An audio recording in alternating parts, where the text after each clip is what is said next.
is now at the East Gate. What is at the East Gate? It is this world view that we've been talking about, that we've been grappling with, this new grammar that takes you through the gate back into the paradisal realm, right? It's that non-dual consciousness. It's something in our consciousness that we learned. We went out into fragmentation and we came back. We came back to a place where we could understand how to put it all together from a non-dual perspective. So, I'm going to keep asking you, maybe, a good project for you, because there's a little bit of the school teacher in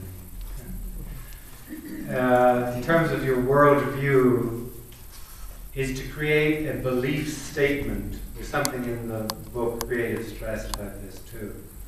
Because I do believe that people are coasting at this time in modernity, that we really don't catalyze our belief.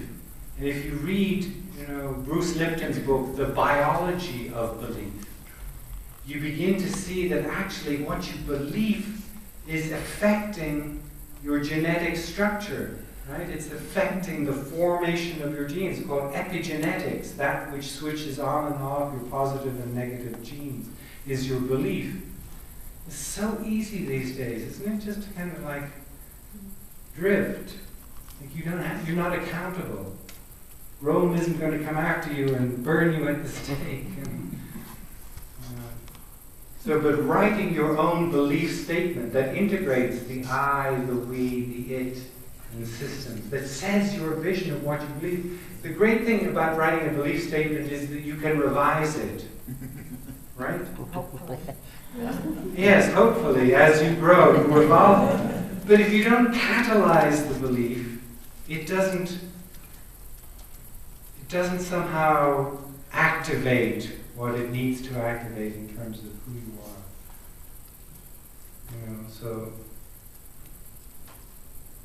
And one of the perspectives in the Vedas, of course, is that the individual self is always sort of symbolized as S with a small s. The self.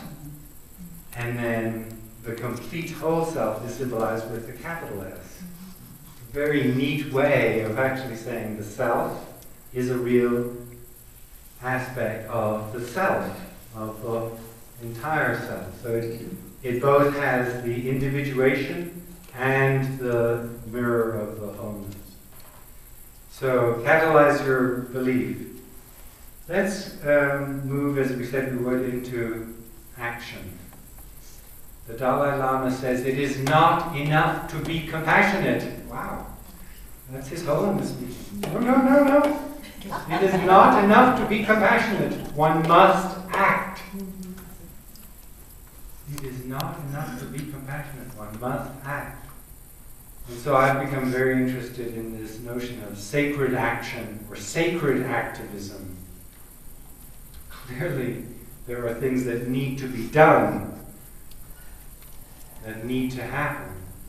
I fundamentally believe they don't happen by forcing.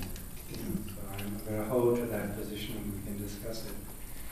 So what is the new form of activism? I'd like to sort of share some thoughts with you and then have a discussion around action. Anybody got any questions, or you could proceed? I believe that the form of action that is emerging, that I call sacred action or sacred activism, people use different terms. Andrew Harvey really coined the term sacred activism. Carolyn Casey talks about visionary activism. Some people talk about spiritual activism, but you get the idea. It's to denote something that's changed in the form of our activism, our action on behalf of the world and on behalf of other beings that is different than the way we were doing things. from knee-jerk, reactive, finger-pointing, projection, and gross judgmentalism to contemplative, resonant, dialogic, and listening postures. Does that say it? Does that, like, are we speaking the truth here? From observer to witness. From problem-sourced to solution-centered. Van Jones, who Don Beck, not Don Beck, what is the guy's name? Michael Beck? No, the guy who's got the TV show, Beck. Glenn Beck. Glenn Beck started a campaign against Van Jones at the White House, who was the Green Czar appointed by Obama, and created so much uproar that Van Jones had to leave his post. Tragedy, really, of muckraking. But Van Jones has written a great book called The Green Collar Economy, about how we can really transform our economy. You know this, right? And he has in there some modalities of the new activism. One of the things he says is the sign of this new activism is moving from problem-focused to solution-centered. See, if you're defined by the problem, this is also your spiritual teaching, right? I'm just here as the support crowd.